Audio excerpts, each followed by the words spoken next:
कुछ एक तो पैरालिसिस, अधरंग, पक्षाघात जिसको कहते हैं जी। वो ठीक करना हमारे लिए बाएं हाथ का खेल है। अच्छा जी। अगर आप अधरंग होते ही हमारे पास आते हो, मतलब घंटा 2 घंटा 5-4 घंटे करना हाँ है। 24 घंटे के अंदर भी, अच्छा जी। तो चमत्कारिक रूप से आप हैरान हो गए कि किस तरह ठीक हो गया, उसको महसूस भी नहीं हुआ। कितने दिन में अंदाजा? एक हफ्ते में, अच्छा जी। एक हफ्ते में उसाए बनाए थे वो पहले? बिल्कुल वैसा है। और ये भी इलाज के बाद ये नहीं बता सकता कोई कि इनको कभी किसी का हाथ में पाँव कमी रह जाती है, किसी के पाँव में कोई थोड़ा टेढ़ा रह गया, उंगली मुड़ गई, बिल्कुल भी नहीं, पहले जैसा? बिल्कुल यूँ का यूँ, पहले से भी बढ़िया। और बोलो, लेकिन हमारी चिकित्सा के बाद ब्रेन ट्यूमर की जो हम चिकित्सा करते हैं उसके बाद वो दोबारा नहीं होता, अच्छा जी। हमेशा ठीक है। आयुर्वेद का सही पूछो दे, इतना विशाल क्षेत्र है, आप हैरान हो गए। पृथ्वी के ऊपर जितनी जड़ी बूटियाँ हैं, वनस्पति जगत सारा आयुर्वेद से जुड़ा है। बिल्कुल। पृथ्वी के भीतर गर्भ में लोहा, सोना, चांदी, तांबा, पीतल, मंडूर सब कुछ आयुर्वेद है। अगली समुद्र में, समुद्र के अंदर अनेक जीव जंतु हैं जो वो आयुर्वेद से जुड़े हैं। समुद्र में जो पत्थर पड़े हैं, हीरा, मोती, माणिक्य, ये सारे आयुर्वेद में से जुड़े हुए हैं। आयुर्वेद में हम कितने रत्न प्रयोग करते हैं, आप हैरान हो गए। स्वर्ण, चांदी, मोती, अभ्रक, लोह, मंडूर सब आयुर्वेद में जुड़ा हुआ है।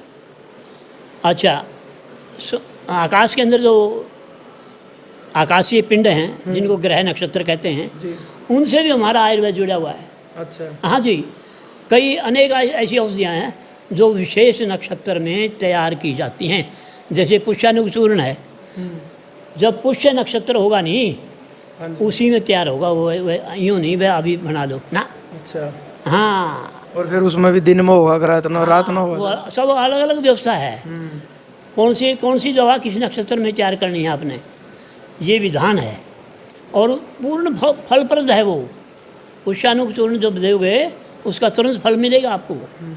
इस तरह अनेक ऐसी औषधियाँ हैं जो विशेष नक्षत्रों में, विशेष ग्रहों में तैयार की जाती हैं समयानुसार। लेकिन इतना नुकसान हो गया है आयुर्वेद का। पहले तो घर घर में है आयुर्वेद, जिस तरह घर घर तिरंगा है नहीं, एक समय ऐसा था घर घर आयुर्वेद। घर बुढ़िया होती थी नहीं। मैं मेरे गांव की मिसाल देता हूँ। मैं भी मेरी माँ के साथ 2 बार गया हूँ जनानी के साथ पास। एक बूढ़ी औरत थी, उम्र होगी 70-75 साल के, वो एक काजल तैयार करती थी। मैं 4-5 साल का था, 2 बार गया हूँ। मेरी माँ भी वो काजल डालती थी।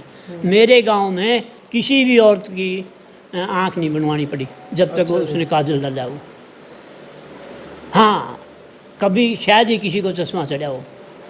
गाय के मक्खन में, पित्तल की प्रांत में, नीम के डंडे में तांबे का पैसा जड़ा हुआ, तांबे की मेख के साथ वो लगातार रगड़ती रहती थी डंडे के साथ। मक्खन में वो क्या डालती थी ये तो उसी को पता है। मैं तो बहुत छोटा था, अगर आज होते तो उसके पाँव पूछते। सही बात है। सारे गांव की औरतें काजल डालती थी। उसका 2 डब्बी रखती थी लोहे की, एक 4 आने की थी, एक 8 आने की थी।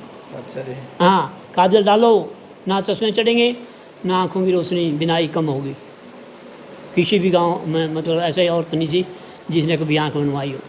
अच्छा जी, अगर आज आप बात करा तो मतलब कौन से वो रोग है जिनका आप अपना तजर्बा था 55 साल का जो आपका कैरियर रहा है, देसी जड़ी बूटियाँ था यानी आयुर्वेदिक तरीका था, आप ठीक कर सको? जी देखिए, ऐसा है,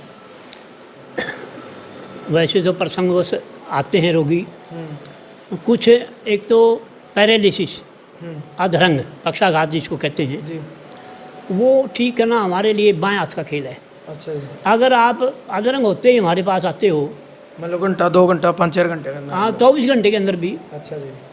तो चमत्कारिक रूप से आप हैरान हो गए कि किस तरह ठीक हो गया, उसको महसूस भी नहीं हुआ।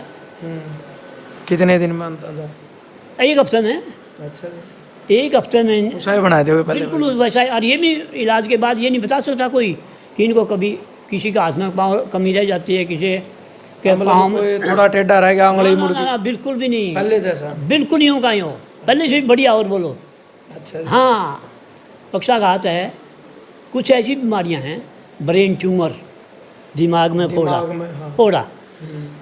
आज की मॉडर्न साइंस में इसका इलाज एक ही है, वो है सर्जरी, ऑपरेशन, ऑपरेशन और वो भी बहुत महंगा, बिल्कुल सबके बस की बात। सबके बस की बात नहीं है।